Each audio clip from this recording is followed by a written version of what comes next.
Hi, I'm Tony Galati. I'm part of Czech Games Edition's North American team, and I run the sales and distribution. I'm here with my colleague, Justin Swigart.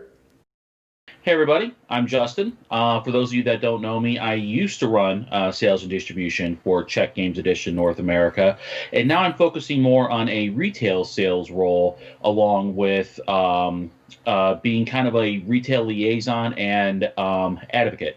Yeah, and so we only have a limited time here, but I've heard through the grapevine that you've been working on a new project.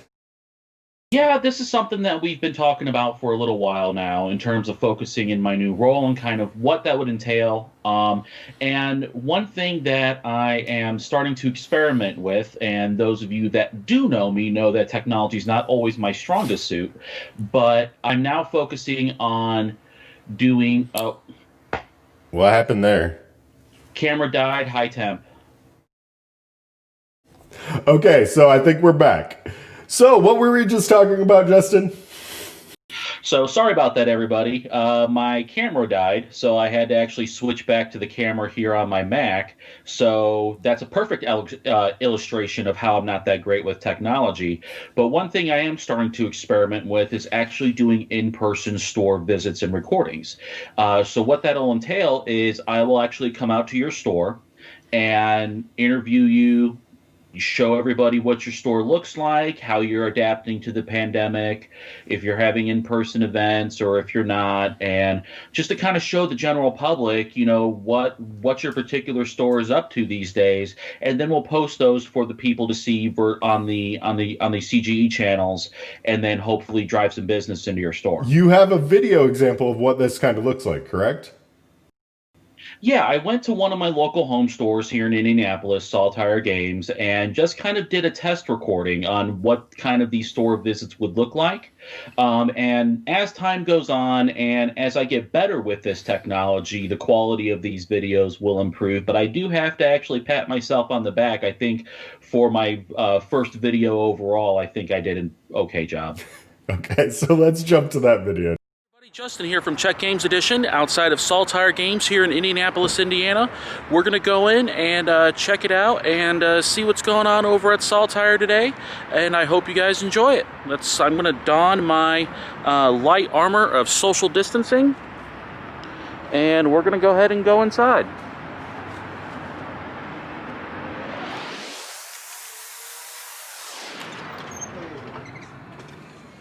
Hey JD, how's it going today?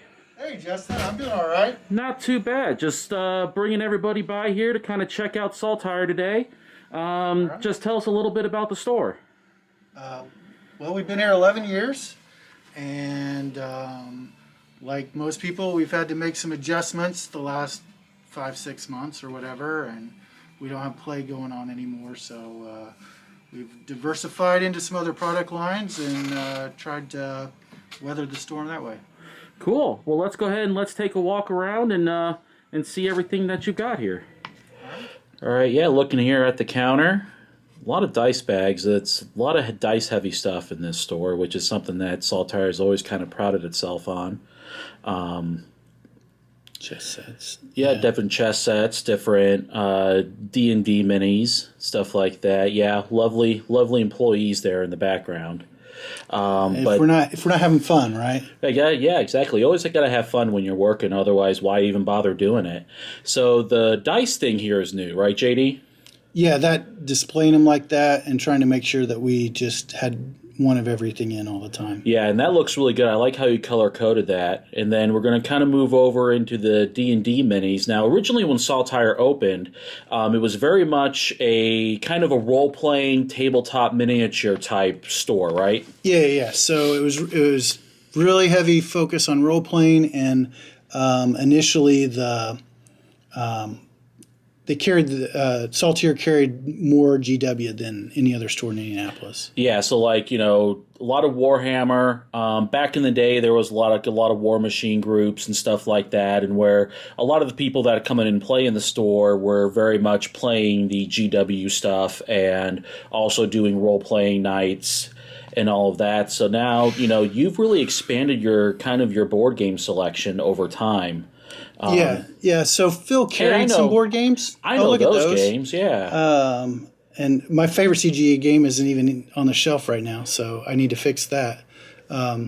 Which is Zolkin, by the way. Oh, absolutely. That's actually one of my favorites too. And how are the 2-player kind of smaller game 2-player games working out for you during this time period? Well, I mean, they seem to go in everything seems to be going in waves recently. Like I'll stock up and then no movement, and then all of a sudden we'll get a run for whatever reason. So Yeah, and then the big paint wall here, that's another thing that Saltire's always prided itself in is anything for your painting needs, whether it's doing your own miniatures or, painting your Zolking wheels. You can definitely get all the paints you need down here. And, there's, look at those games. Those are nice and fancy. Familiar with those With probably. a couple, to get your... one or two of them maybe. To get your code names, your letter jam, or even your bunny moose on. So, and those tables that you have spread out through there, those are all demo tables, right? That you just converted into more retail space. Yeah, right now we're still not doing any kind of events whatsoever. Yeah. No in-store play, no demos. We're not taking cash. We're trying to limit the... Look at the foam weapons. So I did this because like one of the things for me for Gen Con every year was seeing a random guy walking around with a sword, just carrying a sword or a big foam weapon. So even ones for the little tykes. Yeah, one for the little tykes. And then the tykes. Gundams are new too, right? Yep, that's another diversification. That's kind of this was all play space, and we brought some different things in and filled it up. That's the rest of the role playing games there. They won't all fit over there. We carry over, I want to say it's over 70 new systems right now, so it's a crap ton. And then you sell a lot of used games. And those are used games on consignment. And then your licensed stuff. We tried to put a lot of the licensed stuff together, try to, like the whole concept of board game categories is impossible and one that people will argue over like politics. And so like figuring out some kind of logical divisions is like a constant headache and a constant source of effort and energy. So that's the whole store, and even you've got some little toy selections right there. And we're bringing more toys in now too. Excellent. Well, cool. Yeah, this is looking like it's coming along, and then you've even got some little patches and knickknacks. Yeah, more tchotchkes again, aiming at the kind of cool stuff you would normally be able to get during Gen Con, but because Gen Con didn't happen, we wanted to bring a little bit of that flavor into the store. So that's our journey through Saltire today. Hope you guys had fun. Hope you guys saw some cool stuff. And then on behalf of everybody here at Saltire and CGE, hope you're all staying safe and healthy out there, and we'll see you next time. Bye, everybody. Okay, so that's really awesome, Justin.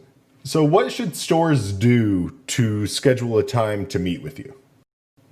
Well, what I'll be doing is I'll be putting a Google form together for stores that are interested in signing up for something like this, and I'll be posting it in our retailer group on Facebook. So if you're not already a member, you can join our retailer Facebook group, and we'll have the links to all of that information at the end of this presentation. But once you sign up, then I'll contact you and schedule a time to whether it's safe to come out and visit you, or whether we need to do it later, or we'll work out a time for me to come out there and visit you, and then probably group it with other stores in a particular area of the United States or Canada when it's safe to travel up to Canada as well. Great. Okay, so we also have another promotion that we're doing right now. We started it earlier this year, but we're extending it to the Alliance Open House attendees as well, right? Yeah, so earlier this year when the pandemic first started, we put together a retail support box with some of our game titles in it that we actually started sending out to retailers at no cost for them to use however they needed to in the store, no questions asked. So we with that first wave, we actually got such a really good response. We sent out probably almost 500 to 600 boxes during that time, and so we actually wanted to extend it here at the Alliance Open House to any store that did not have a chance to get one. We want to make those available to you so that you can go ahead and get one. And we'll have a link to that form at the end of this presentation as well in a PDF that'll kind of have a lot of the links of stuff that we talked about today. But what's going to be in that retail support box is you're going to have a copy of Codenames, a copy of Codenames Pictures, a copy of That's a Question, Trap Words, Letter Jam, and Pictomania, along with some promos for a lot of those titles, and then also one of the big oversized Codenames that's for demo and store, which has oversized versions of all 3 Codenames titles in one box that then you can use to either put on display or to show people how the game works and stuff like that. Awesome. So just to reiterate, that is completely free to all open house attendees as long as they haven't already gotten a box yet. Correct. Yep. So if you have not already received a retail box from us, just fill out that form and we'll get one out to you at no charge whatsoever. Great. Okay, so the next section of this presentation that we do want to talk about are our upcoming games. We're going to play a short trailer for our upcoming game, Under Falling Skies now.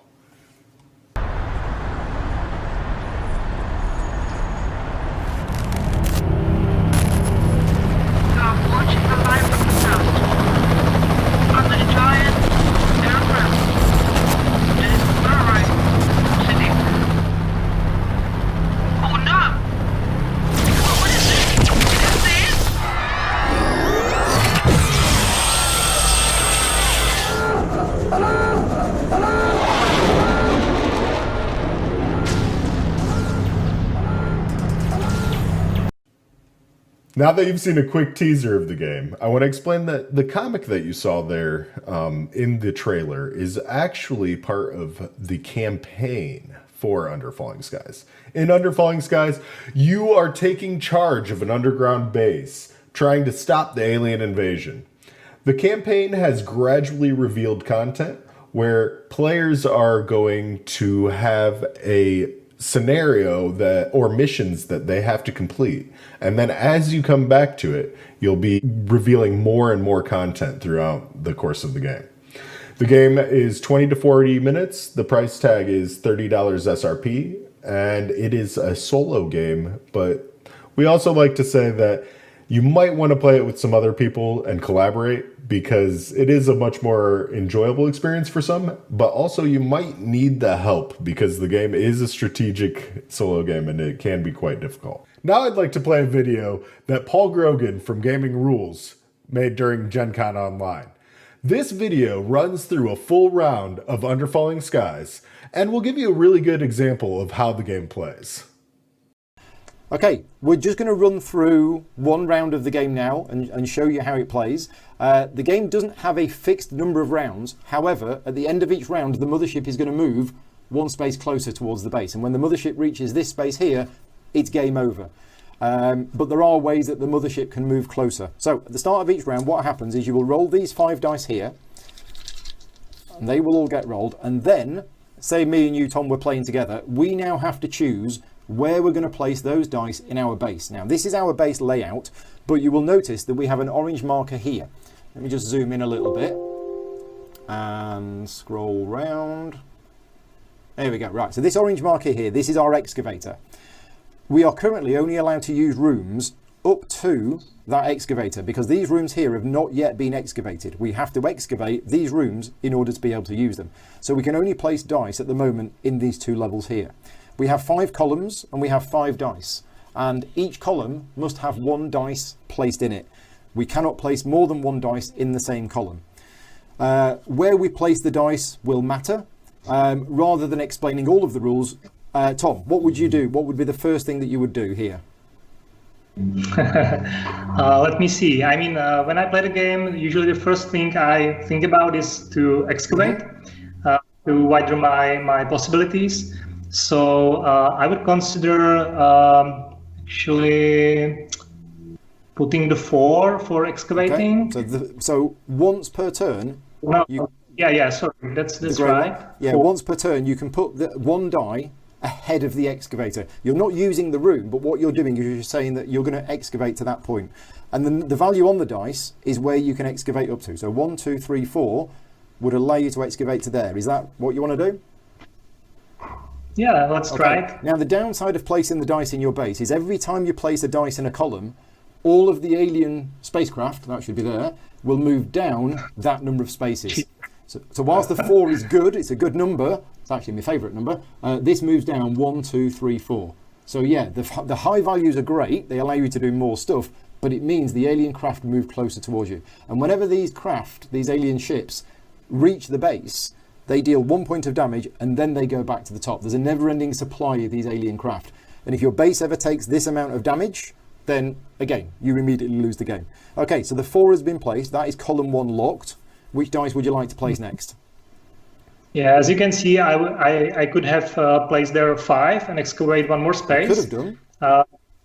Yeah, but there's another important aspect, that is that the enemy ships can end on a space with an icon. Yeah. And they immediately make that effect.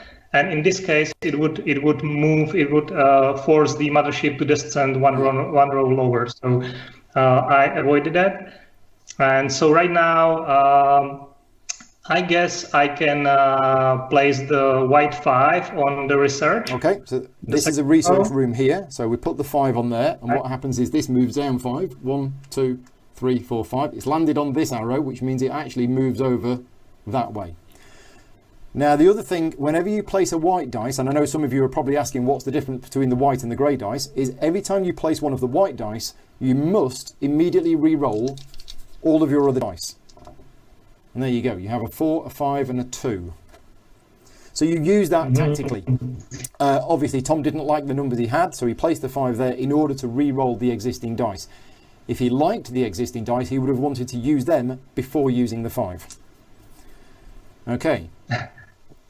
As you can see now, I made it quite challenging for myself because I moved the ship in the middle column, which means the next time I will place a die in that column, I will move both of them. So let's see. I can place the 4 into the last column, I guess, into the energy room. So this moves down 4. 1, 2, 3, 4. Right. And the 5 just next to it. So this moves down 5. 1, 2, 3, 4, 5. Leaving you with just this white 2.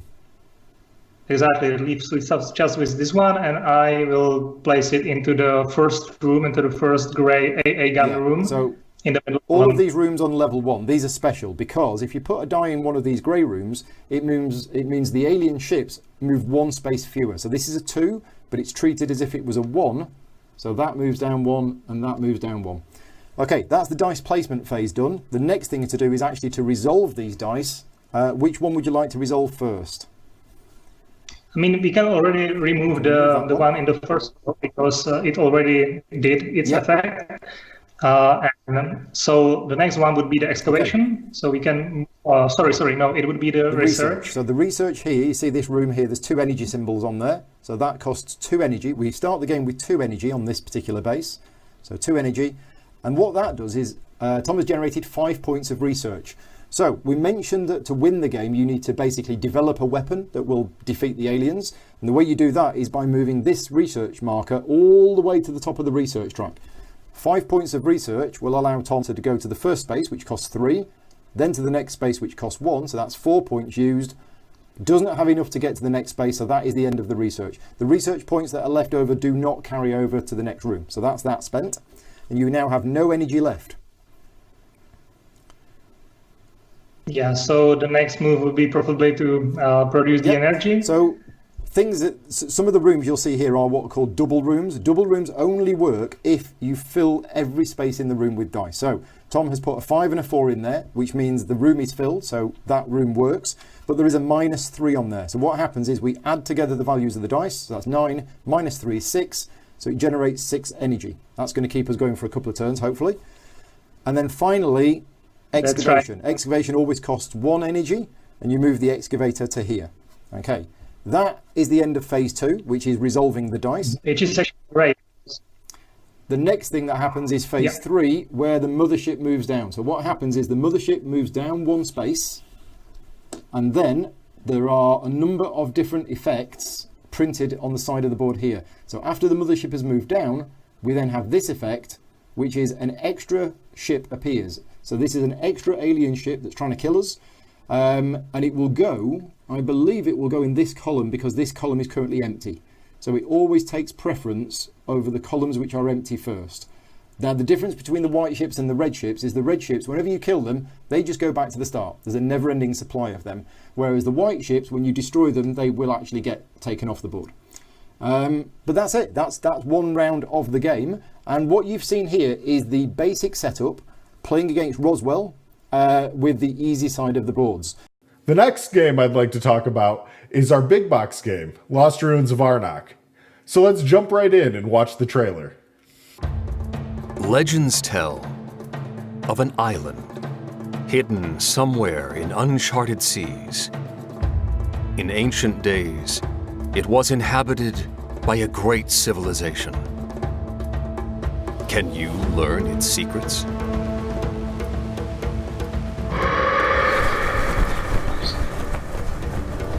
Discover the lost ruins of Arnak. Lost Ruins of Arnak, where you're going to explore jungles, find artifacts, and discover, hopefully, the lost ruins of this civilization.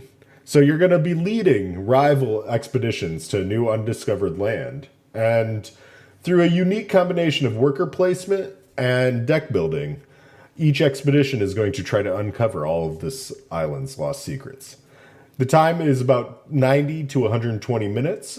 Price tag on this is SRP $60, and it is 1 to 4 players. Now, we don't have time to run through a play example of Lost Ruins of Arnak during this presentation. However, at the PDF linked at the end of this video, you will find a section that goes to a full playthrough that was done by Man vs. Meeple.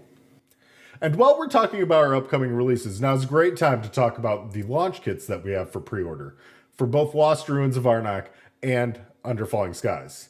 Now, this is the best way for you to get a demo copy of these games for your store upon the game's launch. Here you can see an image of our Under Falling Skies launch kit. What you are getting in both the Under Falling Skies and the Arnak image, which I'll show in just a second, are 3 games to sell at MSRP, 1 free demo copy for your store, plus with the Under Falling Skies launch kit, you're going to get a free promotional jigsaw puzzle that you can use as either a giveaway or to display in your store. The Lost Ruins of Arnak launch kit, you get 3 games to sell, 1 free demo copy, and a free demo copy of our game Adrenaline. So both of these launch kits, you get all of these things for just the price of 3 copies of the game.